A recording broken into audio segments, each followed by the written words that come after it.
Hey everybody, welcome to Couch Dimension, our video games podcast where we're talking about games, gaming news, and examining it through a legal, developer, and player lens.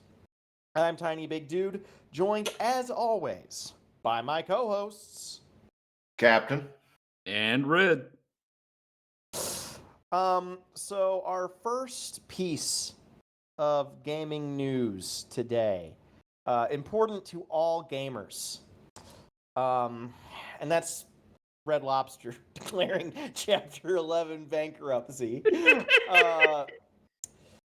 This is going to hit the gaming community hard. You know, we've been talking about layoffs the past few weeks. We've been talking about a lot of the problems in the industry, and I don't know what we're going to do without our Cheddar Bay biscuits. Yeah, hopefully Red Lobster opens up an office in Poland so they can pick up some lost talent.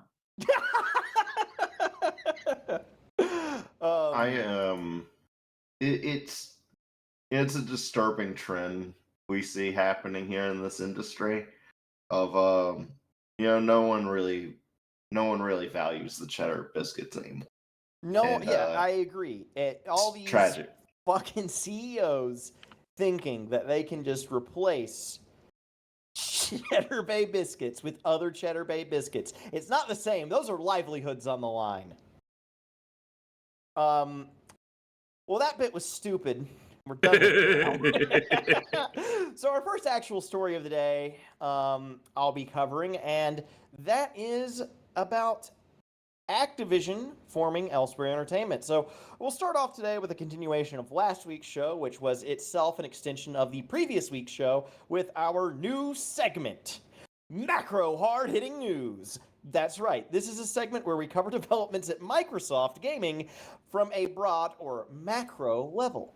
This news is so hard-hitting that hard also had to be in the name.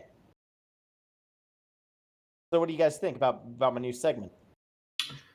I think it goes hard.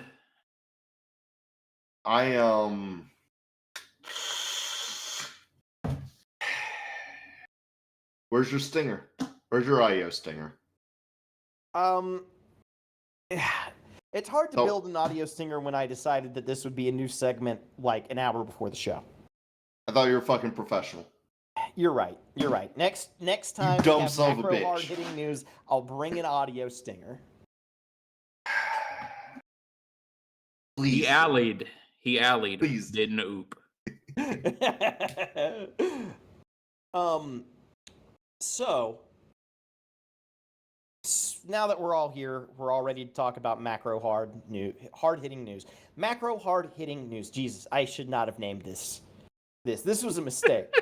I didn't think about it being like weirdly difficult to say. But it's called macro hard-hitting news, and I'm not changing it. Anyways, let's get to the actual news. This comes to us from Kat Bailey at IGN. So, Activision, now a subsidiary of Microsoft, as many of you know, has announced the opening of Elsewhere Entertainment, a new studio that will focus on, quote, a narrative-based and genre-defining AAA franchise. In order to make this new studio based in Warsaw, Poland, a reality, Elsewhere is actively recruiting developers. And man, you know, it's hard to find talent in the game industry. It's hard to find programmers. I wonder where they could find game developers that are used to making AAA titles, and it's a shame there aren't just like 1,900 additional Activision employees to fill those gaps. It's a real shame, isn't it, Microsoft? Travesty. I don't know. I how to put it.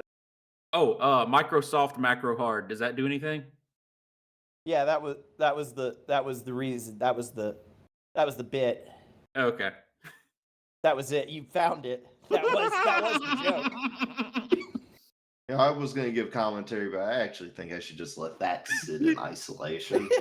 Let everyone ruminate on what just occurred. But you know, I'm of course referring to the fact that Microsoft earlier this year laid off 1,900 employees from Activision Blizzard after acquiring the company. And now they're opening a new studio in Poland and hiring more people. And I know a lot of you are saying, well, the studio's in Poland, and maybe the people they laid off weren't in Poland. So it makes sense to lay off a bunch of non Polish people and recruit at your Polish studio. But I would like to remind everyone that a company does choose where it operates. And this studio opening could have been anywhere. Additionally, developers could have been given the option to relocate. That kind of thing is not unheard of in the business world. This just speaks to the attitude of leadership in games companies that people are expendable. You know, to them, I can just fire 1,900 developers over here and recruit more in another place. And then they just rinse and repeat that cycle of mass firing and rehiring every couple of years because people are interchangeable. And who cares? And that's just no way to do human capital management. Michael QE, your comment there about Poland giving big incentives for game industries. I was going to talk about this later in the show, but yes, they give a massive incentive. We'll get into exactly what that is a little bit later on. But yes, there's a reason they are moving to Poland, and it's because of a huge tax break. But that doesn't make it right. You know, like that just means that they're getting a tax break. It doesn't mean that it's like good to fire 1,900 people and then rehire a bunch of people in Poland. Yeah. Remember, game companies, every 5 years, fire 1,900 people and open up a division in Warsaw, just like changing the oil in your car. I mean, Um, it's it's just good routine, you know. You don't want people get too comfortable. Got to keep the capitalist machine well oiled. But with the blood of the innocent. yeah, I am genuinely interested how much it, like, instead of trying to shift people around, move departments and all that, what it is internally, like how much it costs them to just fire and rehire rather than move people around. Not to Yeah. say they should do that, but I am curious about like the internal cost of doing so. Yeah, firing a bunch of people and then rehiring a bunch of people. I mean, there's a massive amount of cost that comes with onboarding an employee. You have to train Yeah, them, you have to do all of that. But they're taking this over the long term, right? If we fire all of these people wherever they were before, I'm not sure how many of those were in America that were laid off in that initial 1,900. But if you plan that and a 10-year kind of plan, right? Then it can make economic sense because you're cutting cost here, you're then reinvesting over here for what is going to ultimately be less money for salaries and that kind of thing. But yeah, that's just a quick follow-up on what Microsoft is up to. Let's move now to an incredibly not evil game company that everyone knows and loves from their childhood. Red, would you like to talk about Nintendo? Absolutely. Let's talk about Nintendo and the Great Emu War. Um, so just kind of set the stage here. Let's recap when Yuzu folded like a Motorola. Have I dated myself with that? Back in late February, early March, Nintendo sued the developers of Yuzu. We've talked about this before. Let's hit the high points that The Verge covered in an article from back then. Nintendo sued the Yuzu devs Tropic Haze and had some good legs to stand on. For the emulator to work, you needed a file called a key to make the emulator function. And the case law that around emulation was that you had to reverse engineer everything about an emulator, and this explicit file had to be ripped from a switch, and you use this file for the emulator. So it made it kind of not completely reverse engineered. This cost the devs quite handsomely in settlement, but it could have been worse had they went to court and lost. Just to recap, they agreed to pay $2.4 million. Statement that Yuzu is designed to circumvent and play Nintendo Switch games. Permanently stopped working on Yuzu hosting Yuzu, promoting Yuzu, surrender their domain name to Nintendo, delete all copies of Yuzu and all tools used for developing Yuzu, and hand over all physical circumvention devices. And these changes also affected Citra because Tropic Haze was the same dev for the 3DS emulator. Ah, damn! I didn't know that about the 3DS. That sucks. Because I've been actually looking at getting a 3DS emulator because I'm. So last week, I did that short video package on Fallout, and that has ignited something in me, and I want to do a video on various Animal Crossing games, and I was going to use a 3DS emulator for that. So this sucks. I think that it might be okay. It's gonna be pricier, but I think if you buy a 3DS and put it under your pillow, you'll find that the jailbreak fairy could visit it and open up another world of possibilities to you. Oh God, it's the police. No, the jailbreak fairy exists outside the law. Don't worry. Yeah, you've told me that 3DSs can stream if they're jailbroken, just from what you've heard tell of, Well, the fairy broke into my house. I didn't have a choice in the matter. I'm not tech savvy enough to reverse the changes they made, so I'm just stuck with it. Yeah. Damn you!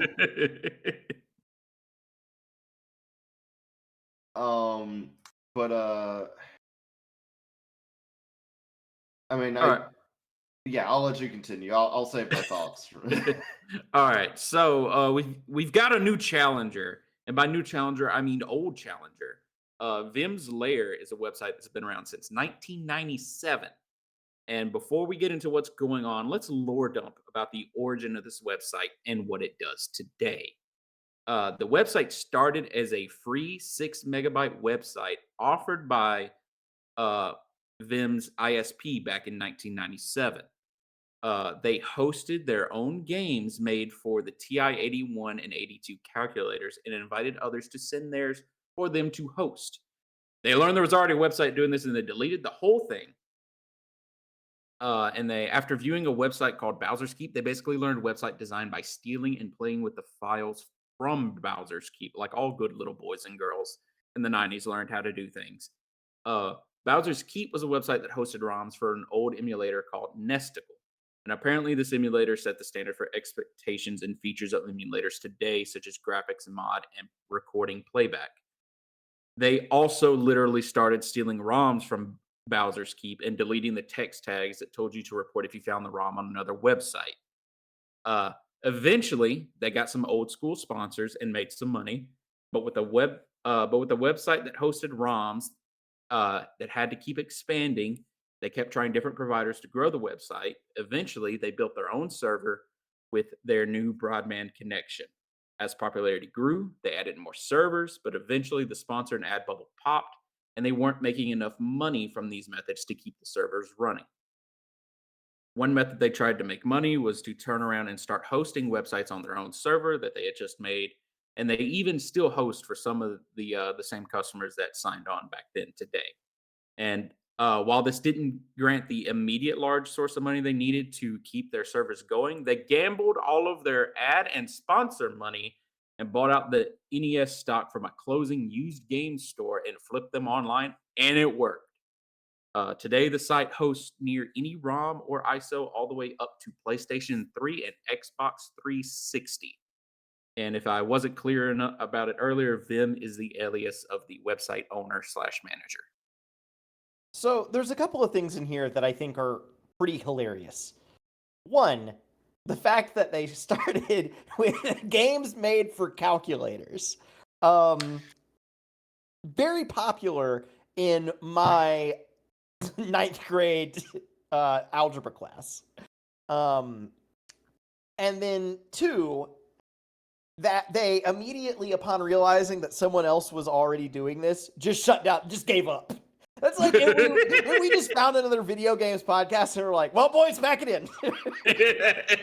Nobody can do it better than us. I like that they did that, but then they decided to do another website idea that already existed. In that Right. case, it's let's steal. Which, I mean, technically, look, in technical terms, you're stealing from a thief. It's I don't know where we stand on that. Two wrongs make a right.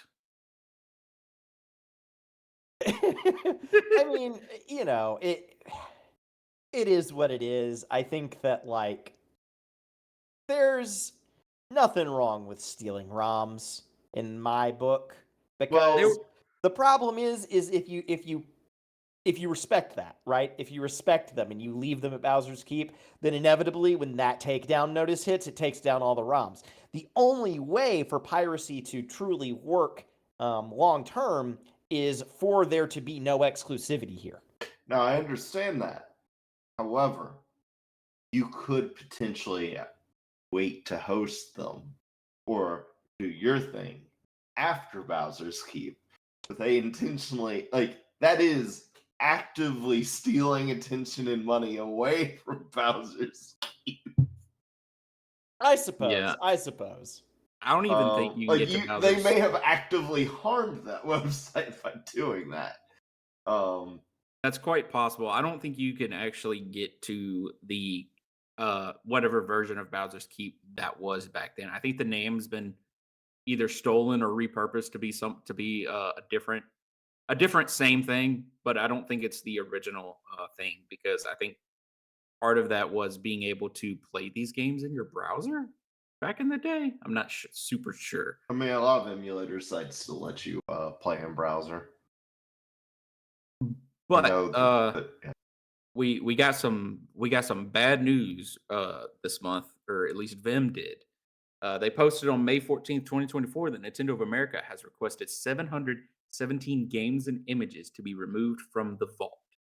Back in late April, something similar happened to Gary's Mod. They received a request to remove all Nintendo assets from the game on Steam. For those who may not know, Gary's Mod started as a mod to Half-Life 2. It turned into a sandbox game all its own with tons of user-generated content.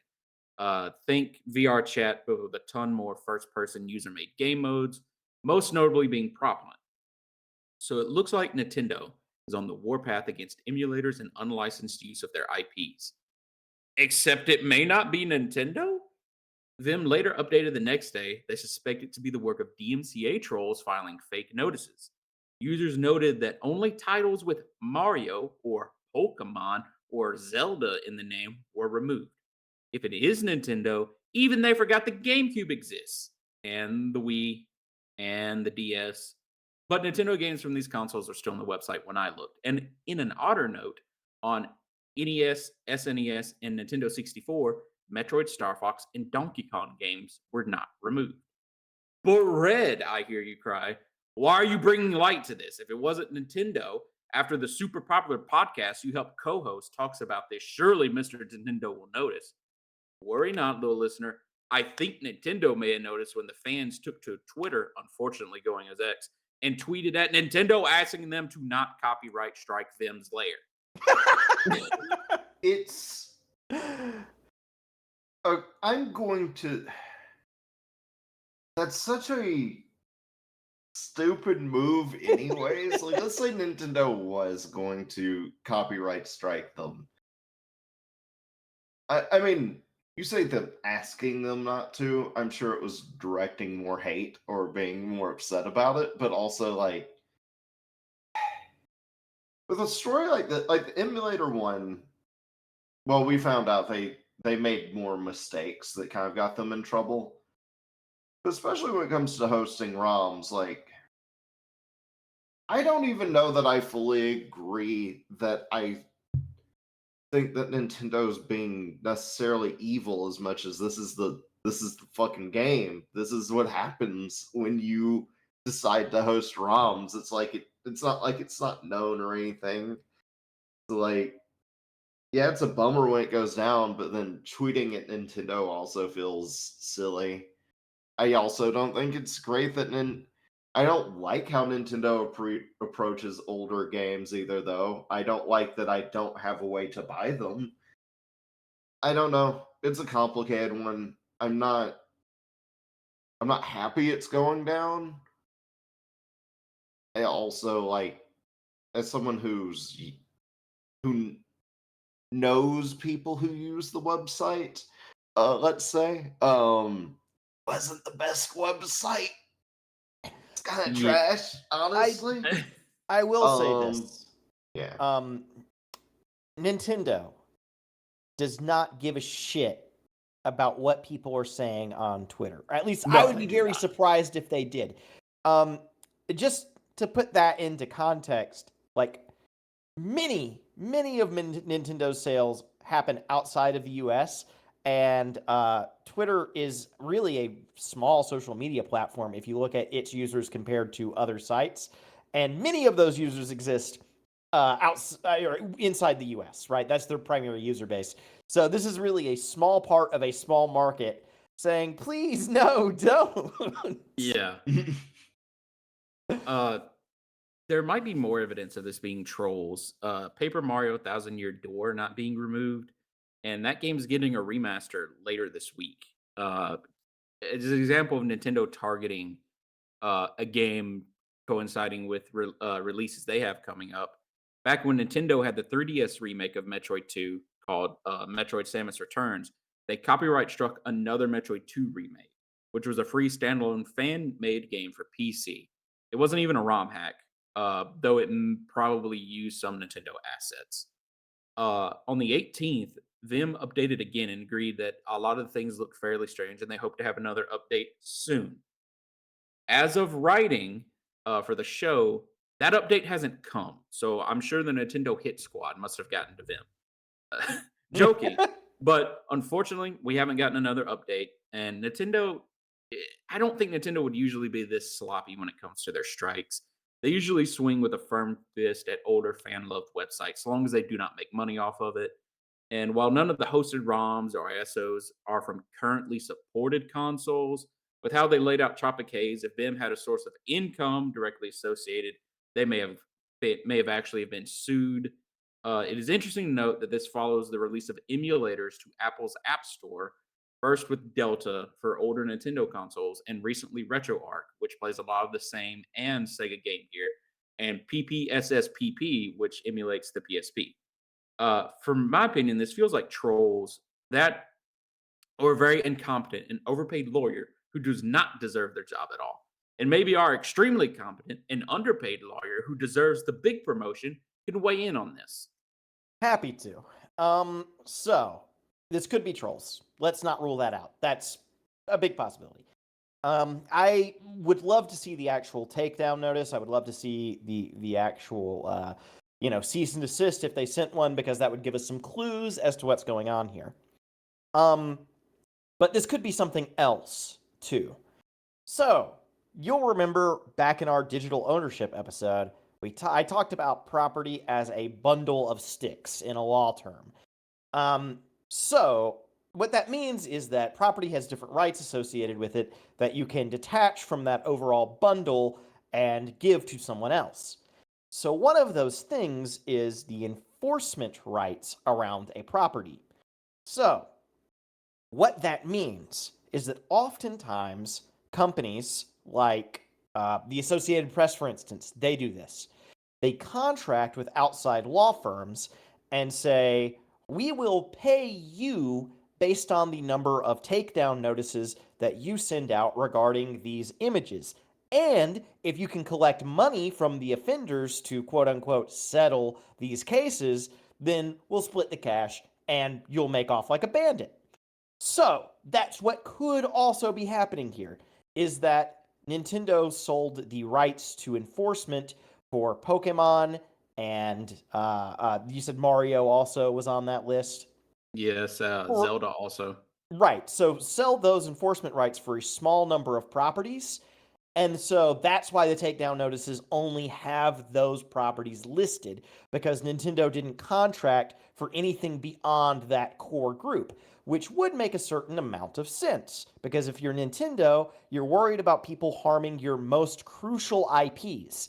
And so maybe you don't want to pay the law firm to, sweep up your less crucial IPs like Star Fox, because you already ruined that one yourself. No one else can ruin it for you. Yeah, that last one was not Um, great. but that said, I do think that we need to look at why do it only on these older consoles? Well, because of the Switch Online service that gives you access to NES, SNES, and N64 games, right?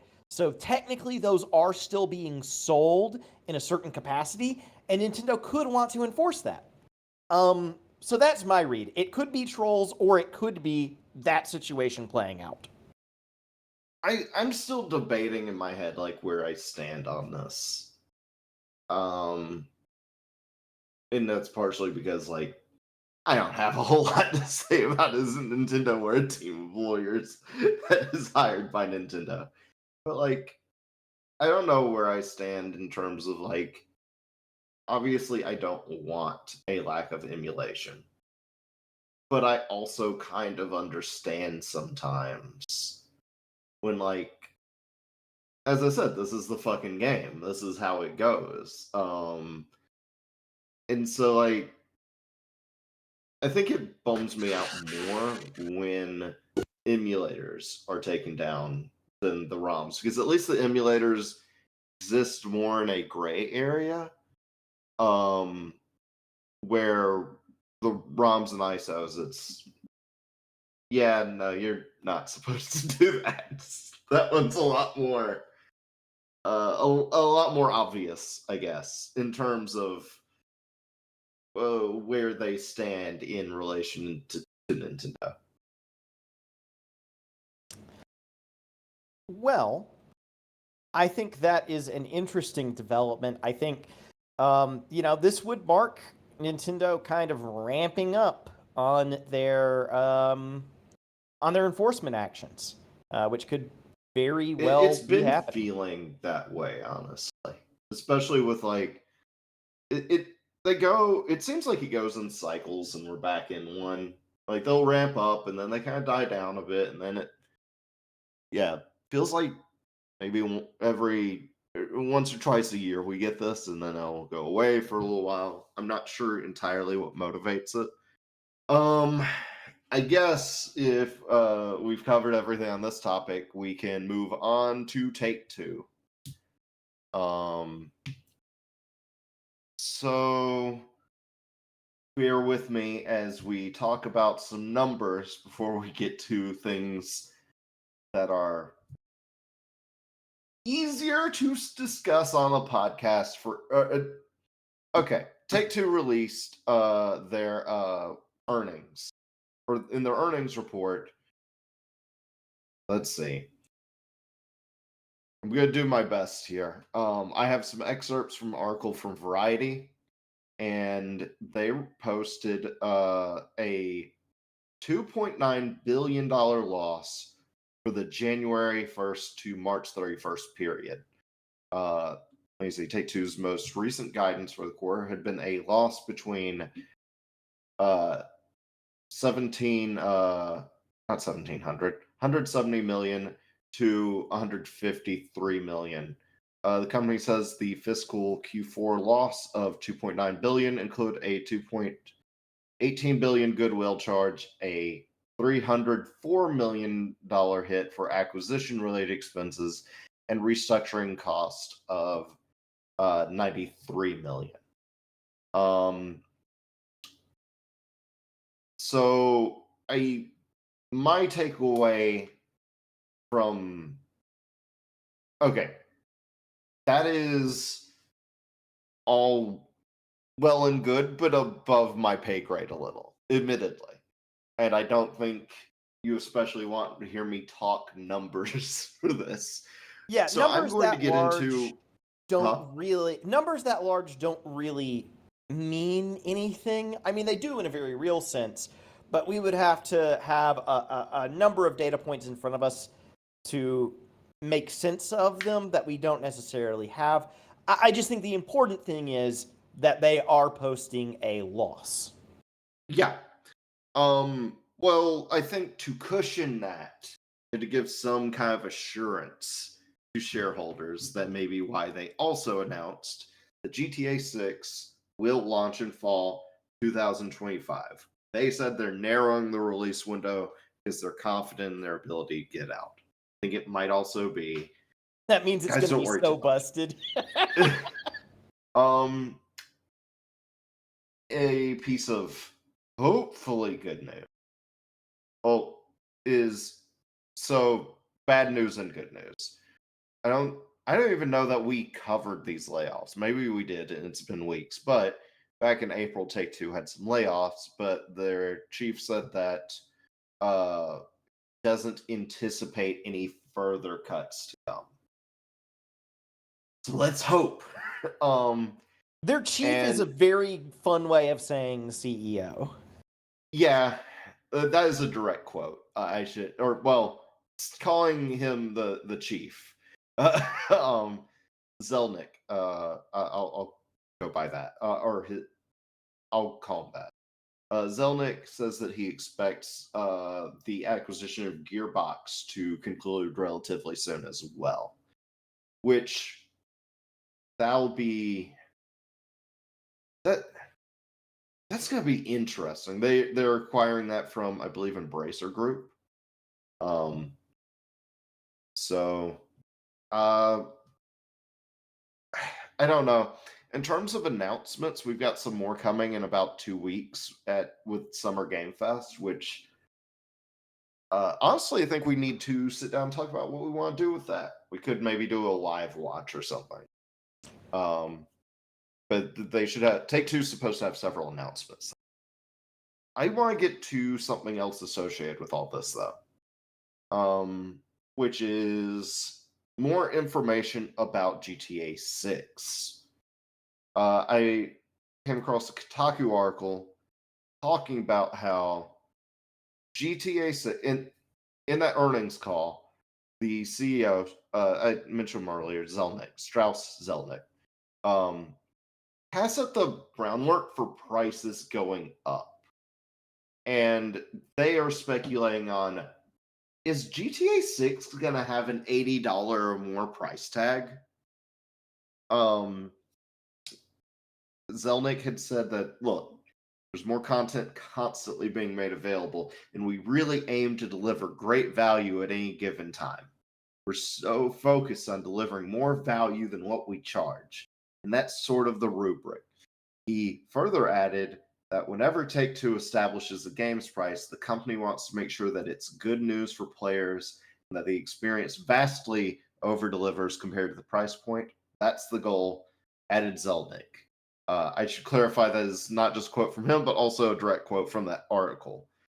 Because, yeah, I don't I want to bought like I rephrased GTA that. 5 on my PC for $15, and it has not vastly over-delivered compared to the price point. So I partially wanted to talk about that quote because I was pretty certain that you would have quite a bit to say about how much value you've been getting in GTA Online.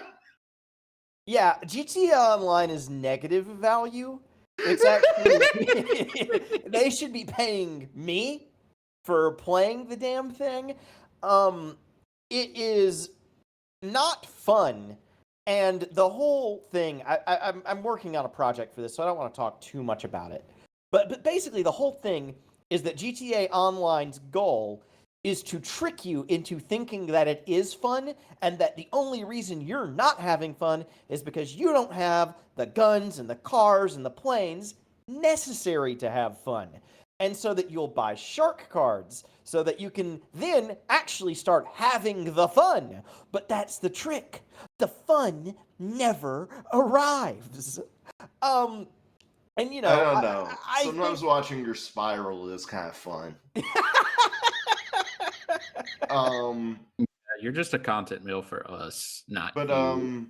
that Kotaku article also, brings up that Rockstar released a $50 copy of Red Dead Redemption on PS4 and Switch, and the article had described it as a basic port of a decades-old open-world 360 game that at launch didn't support 60 frames per second and removed all of the online multiplayer modes. And I'm gonna say, I think that fails the value rubric for Rockstar there, or for Take Two. And they bring up that the article, makes sure to mention that there have been several indie games and smaller games like Helldivers 2 that released at $40. And I like it. One of the games shout out that I wanted to mention is Content Warning, which I got. Well, technically, I got Content Warning free. They had a window you could just get it for free, and even if I had to pay for it, no, it's the value cost proposition on so many of these smaller games is so good for the consumer. I think it does engender quite a good deal of loyalty. People celebrate when a company, it doesn't feel like a company is constantly trying to rip them off.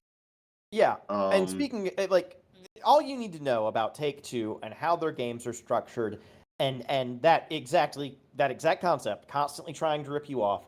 All you need to know to understand that is that 2 years ago in January, they and Zigna, I think that's how you pronounce that, the mobile game company, I believe the ones behind Farmville, if I'm not mistaken, they merged, right? Mm-hmm. So, think of how annoying it is to play a mobile game and the amount of money that you're constantly being nickel and dimed for. And Take-Two saw that and said, "That's the business model, boys." And That's the it's ticket. going great for them based on their latest financial earnings call. So I think it's really working out.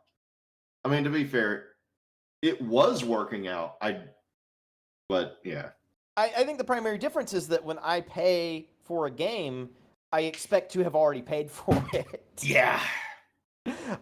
But this did bring up a few questions I wanted to bring you to, which is how does price affect the games you buy? For me, it varies. If it's something I'm hotly anticipating, I not gonna front, when the Final Shape trailer came out originally, money down at me. But if it's something that seems okay or something I'm mildly interested, I'll pick it up on a discount. But I don't know. It's what about y'all? And I guess the bigger question is mostly to Tiny here is because I know Red doesn't play GTA. Is he gonna buy it at launch? So a couple of things. One, I think that the sentiment of Ashy Crown Sparrowlarks in chat is right on. If I'm paying $90 for a game, it better be on par with Baldur's Gate 3. I'd pay $90 for Baldur's Gate 3. Yeah. So to answer that question, will I be buying GTA 6 at launch? I am actually pledging, and I encourage all of our viewers and you two to do the same. I'm not buying games on launch anymore. I'm not pre-ordering games anymore. I'm going to actually hold myself to this and let games journalism do its job and tell me if it's fucking worth it or not. I mean, given the last game that I bought on launch or pre-launch was Starfield, and that's because I read Gene Park's Washington Post article about it. I mean, admittedly, I don't regret my purchase of Starfield, so Yeah. No, I was glad to. I had a blast with it over the long weekend. I bought it for $30. It was worth it. But I did it because of a games journalist, right? Yeah. I'm not gonna be taking the blind leap of faith anymore. It's just not gonna happen, and certainly not for $80. Depending on the franchise and how much I care for the thing already, There are times where I'll take the lead. Michael But it's not Kiwi said, always. easy for Tiny to say when it comes out as a console exclusive. That is correct. We have not gotten the PC release date. Yeah. Yeah. But like a good example is like, I mean, like I said, Destiny, I pre-ordered that because I know I'm gonna buy it. I'll end up buying that expansion. GTA 6, I mean, that price point is going to matter, but there's a good chance like their single player is usually solid in terms of actual first party Rockstar games and not like the collection that came out. Since if they don't directly develop it, I watch out. Especially because like game previews help a lot. GTA 6 is probably going to have like a fairly impressive release if their track record is anything to go by. But then you have things like if the previews look rough or have me uneasy, I will wait and see. Good example is like I love the Arkham games, but Suicide Squad just had me too uneasy, so I waited, and that was the smart choice. But I'm still not beyond like making a day one purchase. Because sometimes I kind of extend my thoughts on movies to this, which is occasionally a thing comes out, and it's like, you know what? I've been interested since day one. I haven't seen anything that made me think this is going to be bad. I'll take the jump. And I do realize that is a much more expensive jump to make. But there is something, sometimes I like to go into a thing without anything coloring my opinion too much. But that's a pricey risk to take. What do you think, Red? I haven't heard a whole lot. Like how you approach this. Yeah, Monster Hunter is bought. End of Yeah. story. There's going to be some franchises I am loyal to a fault, but most of those, anything that's a pre-order bonus or like anything you get for pre-ordering is generally available as a purchase in game, and it would be equivalent to pre-ordering at that deluxe edition level. So I don't feel that they're especially as bad as some of these other ones, but I don't know. Like pre-ordering, I'm not gonna pre-order a game like 10 months, a year, 2 years in advance. I'm gonna pick it up like probably like a month or two ahead of time. At best. But most games I'm not gonna buy until like after they've come out and I've seen some reviews. Well, I see that Tiny is looking to transition here. So let me just say that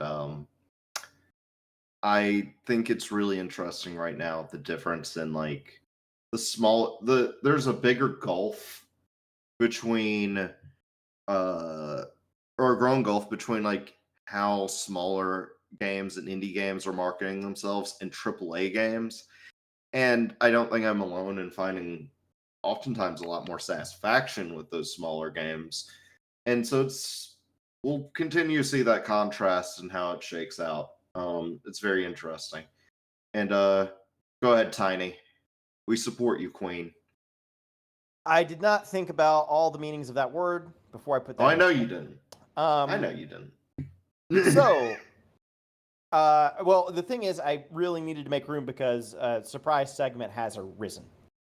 And that is Panini Watch. Ashy Crown Sparrow Larks previously said they are eating a panini. They're creating a panini with prosciutto, sweet peppers, provolone, and spicy mayo. That is incredibly important. And if anyone out there listening to this show is making or eating a panini, we want to hear about it. You can send it straight to chat. You can email us at thecouchdimension@gmail.com. I will talk about your panini on air. This has been Panini Watch. That sounds like a great panini. I'm incredibly jealous. Ashley is always telling me about sandwiches she's eaten, whether it be paninis or hoagies.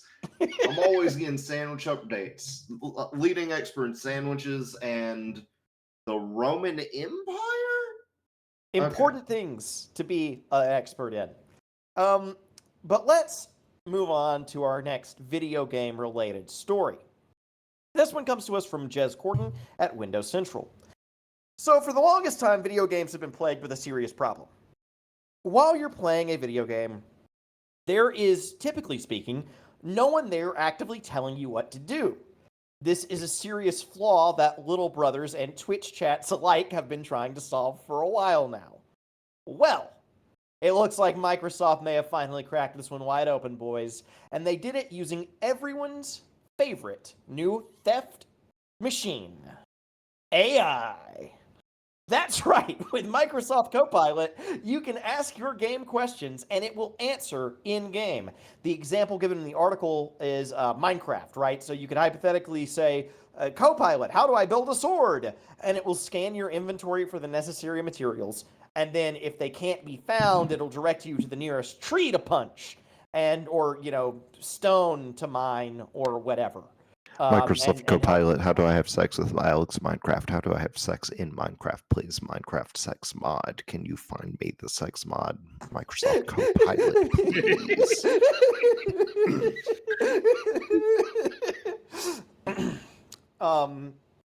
Yeah, I think that's definitely going to be a good use for it, I think I would love, which they did say that they're going to keep the data on one device and they're not going to use it to train AIs. We promise, pinky swear, etc. But you know how sometimes Google will just blatantly violate people's privacy and show you dumb searches that people have done? I need that with this. So the Windows Central article also brings up some interesting points. If Copilot is pulling from third-party guides on the internet to feed that information to you as the player, ensuring that you never look at the guide, then it will no longer be profitable to publish game guides because the advertising revenue just won't be there, right? So then if they ruin the guide publishing industry, then there's no guides that the AI can pull from. So what will the AI do? Additionally, could databases and wikis feed the AI wrong information, causing it to misdirect the player? I've already had enough of being misdirected by computers when Patches told me to jump in that death pit in Dark Souls 1, and I don't need any more of this shit. I got bad news for you about some other Dark Souls games. guys, don't worry. Copilot won't be able to click here to prove it's not a robot. Microsoft Copilot, sex with Patches mod.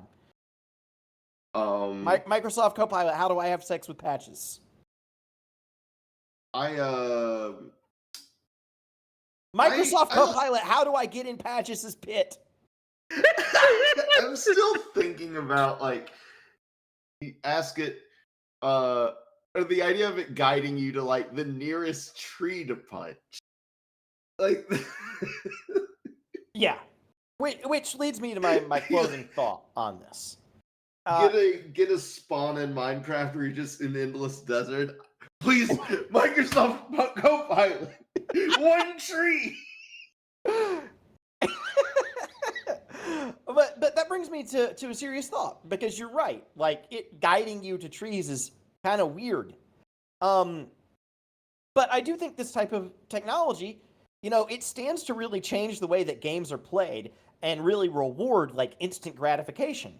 And games are so often fun because they ask you to learn mechanics or solve puzzles and build a sense of competency and accomplishment in the player. And primarily, Copilot raises the question of why.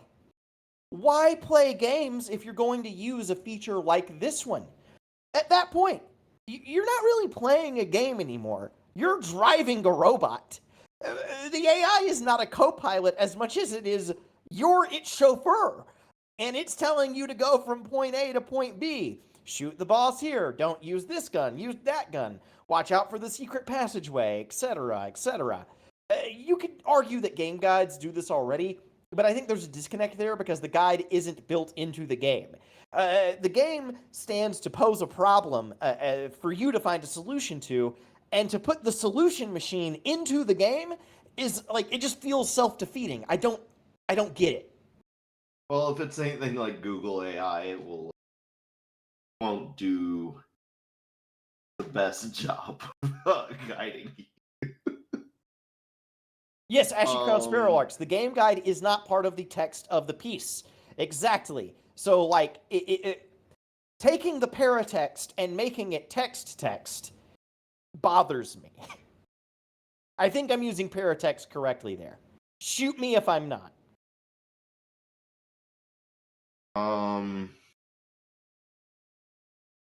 See, I hate that you brought this up when you did, because or the Dark Souls comparison, because I saw a post just the other day from Google AI giving some tips for Bloodborne, and absolutely just inventing items and enemies off the top. Oh, that's amazing. I was gonna read some off to you, but yeah, I'm not gonna subject the podcast to a bunch of typing sounds in the background. Michael Kiwi says built-in guides are already available on PlayStation. Do they like actually? Because I think the example given in the article, I might be misrepresenting it, is that it's gonna like highlight shit in game and like actively guide you to it. Is that the case with the current PlayStation thing, or is that different? I assume there's not an overlay like that in PlayStation, but maybe I just think like the- a text overlay. With I think maybe the big some difference would be extra how much features. is it built in. Because, like, technically you can hit Tab Shift on Steam and you can find guides for. Now they are user written, and yeah, but Yeah, a user-written guide to me is more like, I don't know, it's like using a treasure map. You know, it feels involved. oh no, some are very explicit. It depends on what game it is, what kind of thing you're doing. Yeah, and I Some are know like, guide here's videos every secret exist location. and all of that. It just, to me, it's just using AI almost to play the game for you. And I don't understand why we want to strip games down to those bare bones mechanics, you know? Yeah. I don't know. I think it'll end up being, if it becomes anything, it'll end up in that case of like, for people who do use guides for games, like those of us who don't won't touch it, and the ones who do will. I can see. On one hand, I get the idea of like, you don't want the game to play itself for you, but admittedly, there are people who just want an easier time who aren't looking for that challenge. And while I don't understand them exactly, they're also like a You heard it prominent here enough first, group folks. where Captain is a huge AI supporter, absolutely loves the theft machine, and now wants to that is put it hold on. inside your video games. Now, moving on. Captain! Microsoft. Sorry, I was gonna say Microsoft Copilot. Steve Minecraft penis. Steve Minecraft round penis. Round in Minecraft, please. Balls in Minecraft, not squares. Not cute. Okay, go ahead. We do need to move forward. I was talking to Brett, Microsoft would you like Copilot, to not talk you. about more Polish stuff. Absolutely. Your favorite developer is moving to Poland. Good news seems to always come out of Poland. That's dark. Don't quote Might me be on too dark that. for the podcast. We didn't get a quality check on that quote. The views of Captain do not represent the views of Couch Dimension. No! Hold on, I'm learning about World War II. Let me get back to you on Maybe Copilot can help you learn. Anyway, Larian Studios announced via Twitter they have opened a Warsaw location, their first Polish studio. There's a few full-time job openings, so hopefully some of the great talent that is being lost or let go find their way there. Positions from graphics or engine programmer to producer or writer. Per Twitter, they are working on 2 RPGs that are of their own IPs, and this is their 7th studio, joining Belgium, Canada, Ireland, Malaysia, the UK, and Spain, with Belgium being the main Larian studio. Yeah, so to go back to what we kind of talked about earlier with the incentives in Poland, I have my specifics here. So from Intitive, I think is how you say that, .com, they have a article on the incentive itself, and so this is what it says. Quote, in Poland, programmers and developers who create copyrighted works, such as computer programs, applications, or games, can benefit from a tax advantage known as the 50% tax-deductible cost, or 50% TDC. This provision allows authors to deduct 50% of their income from the transfer or use of copyrights as tax-deductible expenses. So, what that essentially means is that you get a huge tax break for making games in Poland, which is exactly why we're seeing all of these studios pop up there. It's classic capitalism and tax incentives. Yeah. Yeah. At least Larian didn't fire a few thousand people before. Yeah, they there's opened nothing in Poland. wrong. You know, I will say that there's nothing wrong with opening a new studio in a place that has a tax incentive. Like that's just a classic like policy mechanism that people use all the time for various different things. There is something wrong with like ruining a bunch of people's livelihoods to do it. Yeah. But that said, let's move pretty quickly through this next one. I just wanted to quickly say that as you pointed out, can you imagine the nightmare of sifting through job applications at Larian? And Oh my God. Like, imagine like if someone used your job application to like start nitpicking things about your previous game. That'd be crazy, wouldn't it, Red? Yeah. Well, I'm not looped in on this, and neither is the audience. So how about we move forward? Someone needed to tell Cyberpunk how substations worked. Oh yeah. Oh, absolutely. Yeah. I did. Through their job applications. Yeah. Yeah. They had an open remote position, and I applied just to let them know that while I do enjoy the Cyberpunk game, CD Projekt Red's absolute dog shit at designing an electrical substation. I'm glad that you took the time to let them know that. They should have hired you on the spot for whatever the job actually was. The attention to detail of this man. We have to have him on our team. And for anyone no, who's just go to the trash can. and for anyone who's mildly curious, Arrowhead for Helldivers 2 has actually been somewhat fairly accurate in their design of an electrical system. That is good to know. But what I do think is funny is that definitely an HR person who has probably never played Cyberpunk read that resume and was like, what the hell? No, dude opened the resume and went, fuck. what if they open the resume and they're like, oh, another one. Just put it on the stack of substation complaints. Toss it in that trash can. Obi! Hey, have a little respect for the dead. You wanna tell us about Assassin's Creed? Yeah. I'll try to be quick with this one since we're running low on time. So, Assassin's Creed Shadows got announced. It will be coming out November 15th. And after, I believe, more than a decade, finally going to feudal Japan. It is possibly, very likely, the most fan-requested location Assassin's Creed, basically from the jump. Everyone has, or people have wanted this forever. So, you know, it's got a little bit of hype behind it. But that is not without controversy. Some of it being exceptionally stupid, some of it being a result of Ubisoft being in charge. So, one of the controversies is just that, was that there was concern over having to be connected to the internet to play the game, but Ubisoft has dispelled that. You'll need it internet download it, but single player is still like you don't have to be online.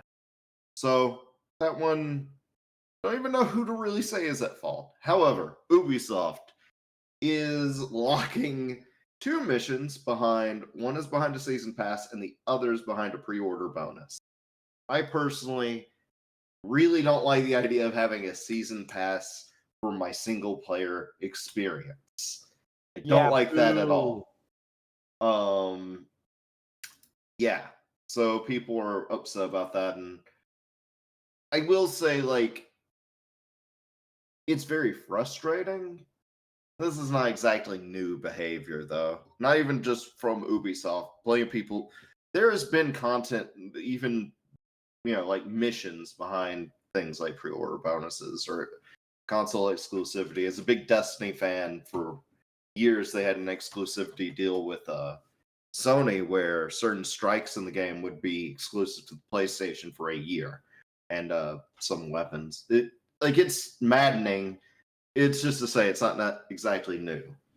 But let's get to the real weird shit. Well, weird in more of the racism. Let's get to the racism. So, game has two playable characters. I'm going to fuck up one, if not both, names. So Noi? No. I think Naue. Now, please, someone help me. Yes. A shinobi assassin and Yosuke. I hope I'm saying that right. Who is a genuine historical figure who was a black samurai. Now, I do not know if the previous character is also a known figure, mostly because Yosuke is taking all the heat because he is black. You may know him from anime and things like Afro Samurai. That is kind of adapting some of his story. A bunch of people immediately jumped to saying that okay, the other protagonist she is completely fictional. Just got a clarification from Michael Huey. Thank you. But Yosuke did exist. And he was a samurai, but the title didn't exist at the time. But that's not just like you did all the things samurai did. It was just before it had a name. Isn't Rose not as badass if called by any other name? Yes. But because everything's gotta be a dumb right-wing culture war. Oh, sorry. Michael Huey is clarifying that Afro Samurai is the wrong anime. I thought I had seen multiple places say that was one of the anime that was trying to somewhat adapt his story. Apologies if that is incorrect. There's another Yasuke anime, and I'm pretty sure it accurately adapts him when he's taking down like demons and bloodthirsty monsters. Pretty sure that's accurate to history. Anyways, apologies for any misunderstandings there on my part. Kind of became a weird culture war. A lot of people getting mad and starting to edit Wikipedia pages to try to omit that part of his history, partially to make it say that the game is doing revisionism and becoming too woke. And I had seen a whole bunch of like Japanese players who were getting very racist about it. However, which surprised me, and then I kind of remembered how Japan doesn't necessarily have the best relationship with not being racist, so that shouldn't have surprised me. But I saw someone saying like maybe they could understand them being frustrated because Assassin's Creed like promotes itself on historical accuracy, and I would like to remind everyone that Da Vinci built a tank in one of the games of the 1500s, so I don't know about that. You mean a apple that controls like reality isn't historically accurate? Well, I can understand more with like the pieces of Eden and stuff because that's supposed to be a secret hidden history. Like that's a supernatural component, but that's supposed to be like a twist on it, a hidden thing. Where the tank is just a tank. No one told us Da Vinci built a fucking tank. Anyways, it's been a shit show. I for one, who have been out on the last few Assassin's Creeds, like, got my attention. Yeah, like I said, people have wanted Japan for quite a while. I'm seeing some interesting takes from our chat and saying that girls are completely fictional, that Japan is completely fictional. What do you think? Do you two believe that Japan exists? I don't know, because one time my cousin told me that that Pokemon were real. They were just all exclusively on an island in Japan. So I like to think that it's real. Yeah, on the Because Naruto Island. then the Pokemon would be real. On the Naruto Island, yes. Yes. I do want to tack on real quick that games are becoming more woke because Paper Mario's made a character trans. Please do not Indeed, look they at did. the original Paper Mario before it came over to the US. I don't do that. You might find something that maybe it's restored content of that character's storyline. Hell yeah. Mostly just I was thinking about woke people accusing games of being woke, and while I haven't necessarily seen the accusation for Paper Mario, I'm eagerly awaiting it. Also, buy Paper Mario this week. I'd love to move to our last story because we're already that was the end we're of already mine. 20 minutes. Oh well, no, we're only 10 minutes over. Never mind. My apologies. But this will be our last story for today. And that is a bit of a downer. But at least we did get to talk about not all downers today, guys. I'm excited about that. So it wouldn't be an episode of Couch Dimension without us talking about something that sucks. And this week, that something is games journalism. And by the way, when I say games journalism, I mean actual problems in the industry dedicated to reporting on video games and not women being in or making video games. I know games journalism has become something of a dog whistle, so any fuckers out there whose ears just perked up, put them back down. We're talking about real issues, not imaginary culture war bullshit. Of course I know problems in games journalism. It's me.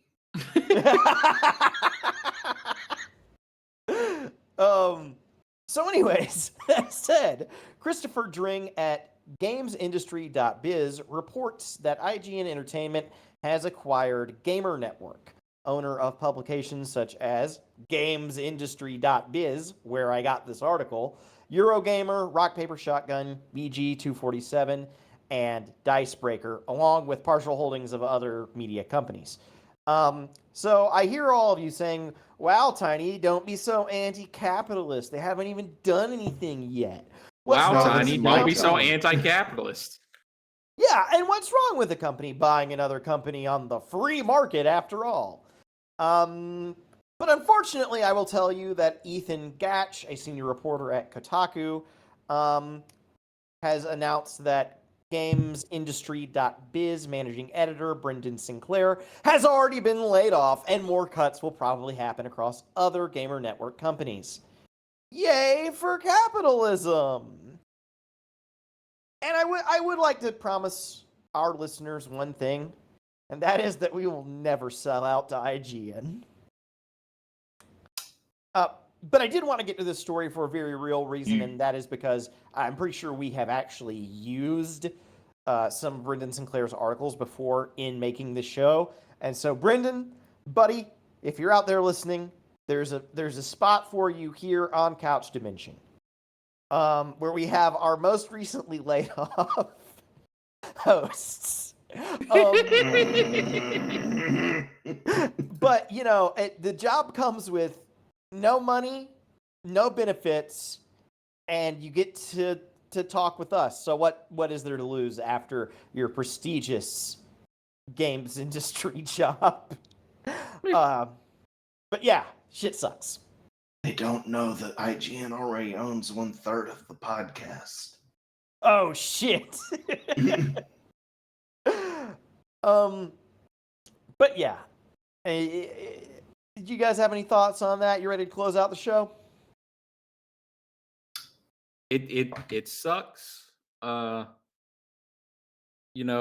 we would be more than happy to bring him on to do the same thing here for free. Yeah, I will say this I though, just- and that is you're not going to come in with the title of co-host. You're entering on the ground floor. You're intern. I do want to actually. I don't know. The story is. It's of course a bummer. But I do want to assure our friend FlameWiz that we're not going to lay you off. We're not laying you off, FlameWiz. You're safe. No one on the Couch Dimension staff will ever be laid off, and that's a promise, because they're not getting paid in the first place, and also we have no staff, just friends that help us out. Thank you. Well, that's our show. Thanks everybody for listening. Next week we will be back, but not as Couch Dimension. Nay, we will be back as Chill Dimension, as our chill episode is coming up on the 28th. We're going to be talking about Prey, which Captain put in the Do video your game homework. up. Not just you, the audience. You better do your homework. Captain, again, hitting the table, it's a fun gag visually, but from an audio perspective, it's not the best to listen to. You know, it's just something to think about. I think you should have considered that when you brought me into the dimension, wizard. I'm not the fucking wizard. I didn't bring you here. But anyways, we'll be back next week with Chill Dimension. Captain, I'm sorry for naming the sub episode that you created. If you want to change the name, you can. I just thought it worked. It does work, but Ashley does point out that homework and chill don't go together, so we might have to. Oh yeah, and a foreboding message. The wizard may show up soon. Interesting. Well, where can that wizard and the hordes of minions summoned specifically to listen to the show find us?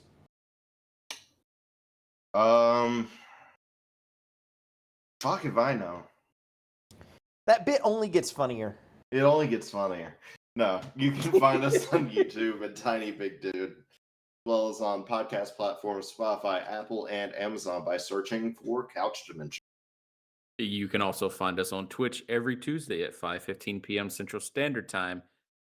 Because we are trapped here by a wizard. Help. Send help. I need out. Where's my family? Have you seen my wife?